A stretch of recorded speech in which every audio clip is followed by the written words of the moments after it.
Hello, I'm Charmaine Bryan, author of the book Stop Buying Clothes You Don't Wear and founder of Charmaine Bryan Image Consulting. I work with professionals and entrepreneurs who want to take their business or career to the next level by elevating their professional image. I help them to enhance their appearance, behavior, and communication. Well, welcome to today's Facebook Live. And today I'm going to be talking about how to think tall in your presentations. And I need to talk about this today because, last week I attended a presentation at another Toastmasters club. You've heard me speak about being a member of Toastmasters on previous lives. And last week I attended another club because they had a guest speaker, Kathryn Mackenzie. She's a speaking coach, and I've heard her speak a number of occasions, but it's always good to go back and hear again what she has to say because she's always got some great gems and nuggets. And she taught us about a T.A.L.L formula that you can use in your speeches. Again, this is something that I had heard before, but I wanted to hear it again. Because I've really got a confession to make. One of my Facebook Lives, maybe last month, I spoke about my experience of being a Toastmasters district leader. And if you listen to that live, I spoke about not doing that many speeches because I was busy doing a lot of district work, organizing area contests, visiting clubs. So I didn't really have that many opportunities to deliver that many speeches. But in retrospect, I actually feel like that was an excuse on my part. I didn't deliver that many speeches because I had just come out of the practice of doing it. And I realized this last month or a few weeks ago when I actually delivered a speech at my club. And I think that was the first time I delivered a speech in over a year at my club. So it had been a while. I mean, our club just meets twice a month as well. So that lessens the chance of delivering a speech with 30 plus members.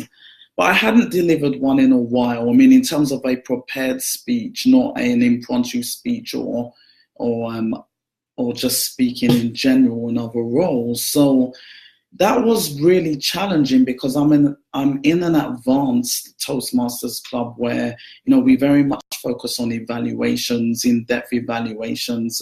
And, if you're in that club, you definitely need to have a thick skin because they tell you how it is, which is why I joined the club, of course, because it's, I'm not in Toastmasters to boost my ego. I'm there to improve and develop myself. So it wasn't a wake-up call really for me when I delivered a speech. And, the feedback was, really brutal, which obviously is what I needed. But it just made me realize that not delivering speeches for the last year is probably because, I probably felt a little bit intimidated for some reason. And I guess when you get out of practice of delivering them regularly like that, it can affect you. And I realized that, wow, I need to just start delivering speeches again regularly so that I'm not feeling like that again. So I have taken some action and I have booked my co-working space that I work out of.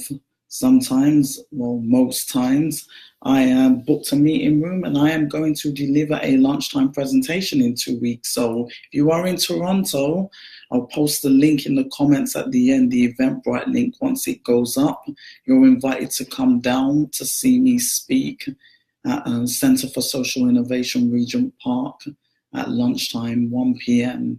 So that's more about that. So that's my confession that I'd been making excuses to not speak because I'd been doing this area director role, and I think really and truly I'd just become out of practice. Well, not out of practice, I speak, of course, but I just hadn't been putting together prepared Toastmasters manual speeches and they can be pretty challenging.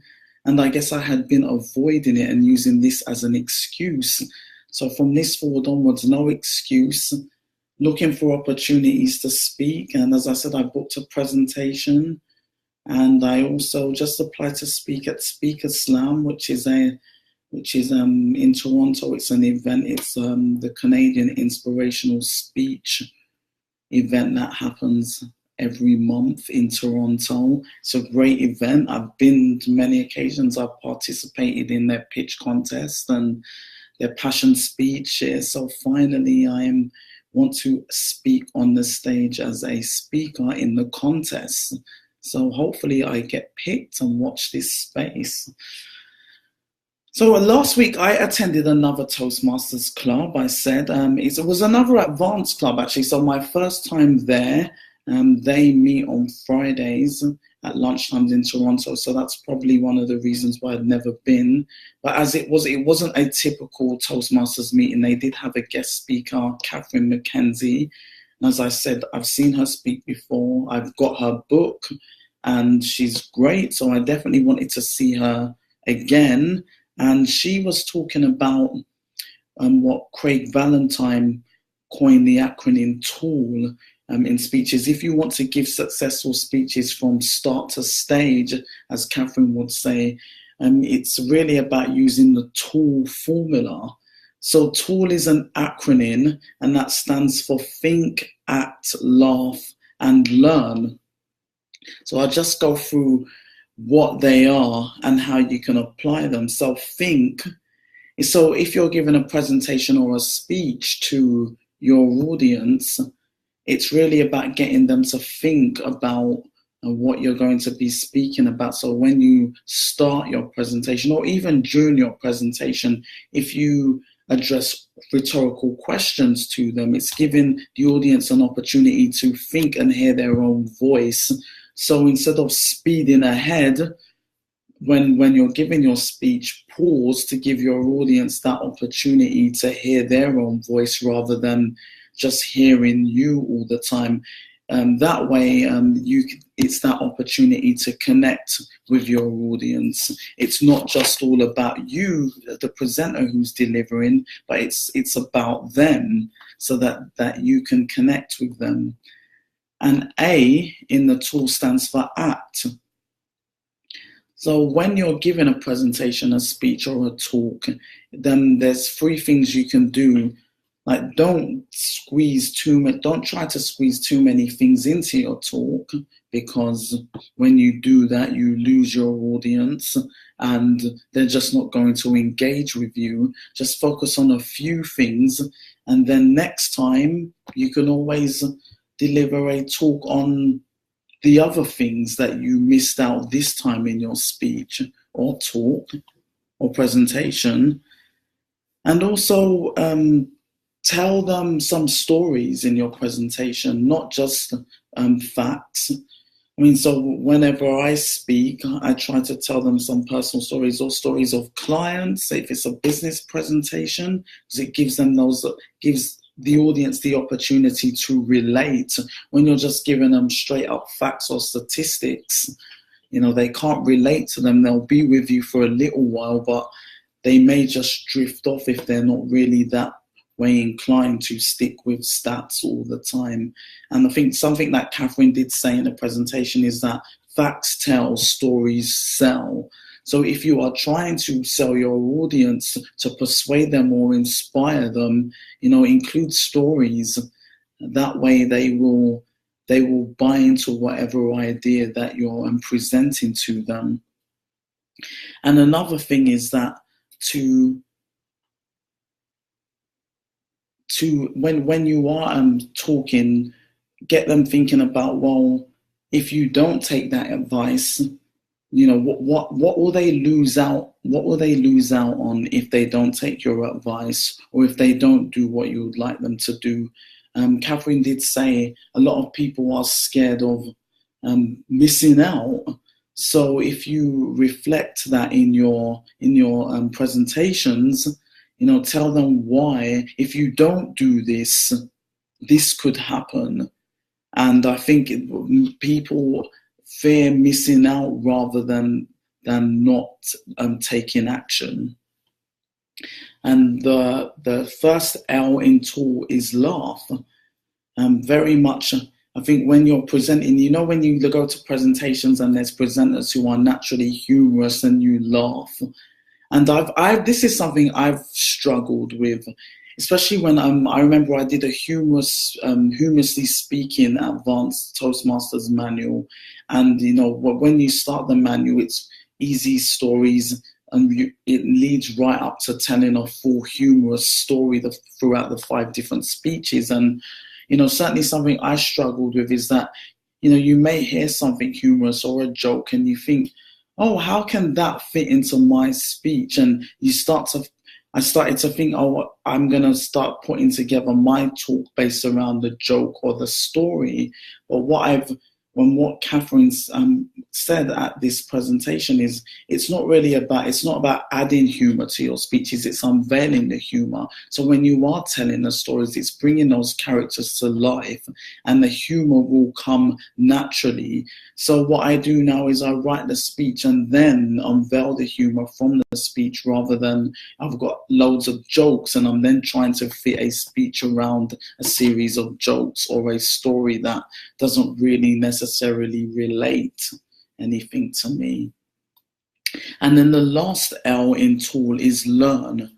So what do you want the audience to take away after listening to your presentation? How do you want them to act? What is the call to action once they go away? And also, it's try not to give them too much. So when you are speaking, give them 1 or 2 call to actions. There's no point in giving them 10 things, because they're not going to do 10 things. It's better to do something. I've learned is it's better to take 1 or 2 things and implement them, and then from there on you can then add some more things. And a key example for that for me is definitely doing these Facebook Lives. I mean, before I started doing these 2 months ago consistently every week, I would say I wanted to put out content, and, you know, I may have put out a video here and there. But now that I've always listened to webinars, you know, you should be putting out consistent content every week so that your audience can expect to see you when they show up every week. They get used to seeing you every week. And I knew this, of course, but just never done it. And so now, without fail, you do see me on Thursdays at 3 p.m. I show up every week on this live.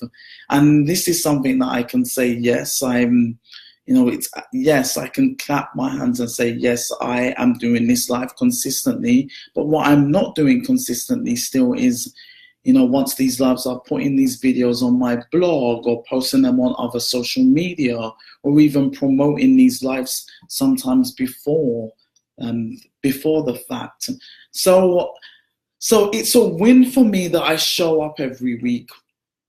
But it's obviously there is still work to do. But I realize that. But, you know, the one step has been to be showing up consistently every week. The next step is downloading these videos and putting them on my blog. And then another step is promoting the content onto different social media platforms.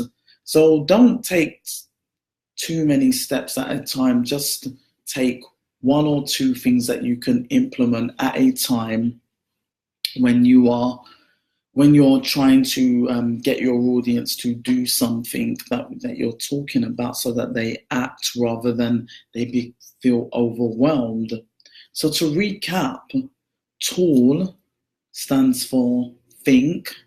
So get your audience to think, especially when you're beginning your talk and throughout the talk, to think. So give them that space, pause, so that they can hear their own voice. Act. When you are giving a presentation, especially a business presentation, include stories. Of course, includes the facts, because sometimes facts are definitely needed, but include stories so that they're relatable to people. Laugh. Unveil the humor.